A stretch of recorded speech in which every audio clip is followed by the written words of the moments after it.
Welcome to Samba Samba. Enjoy the video. You start by preparing the Mac and network so Windows can reach it. On the Mac, open System Settings General Sharing and turn on File Sharing. Add the folder you want to share and enable SMB. Make sure the account you'll use has permission and note its username and password. Next, find the Mac's IP in Network Settings.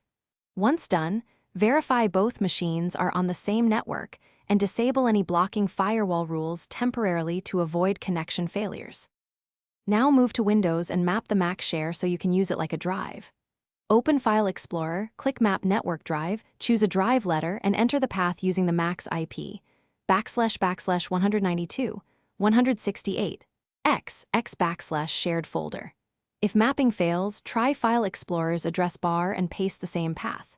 When prompted, pick Connect using different credentials and type the Mac username and password. Once connected, confirm read/write access by copying a small test file.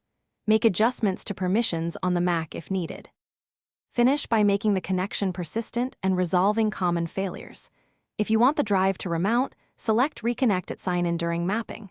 Make sure Mac OS SMB is set to allow your user and check folder permissions if you see access denied. If the share won't appear, verify the Mac IP hasn't changed.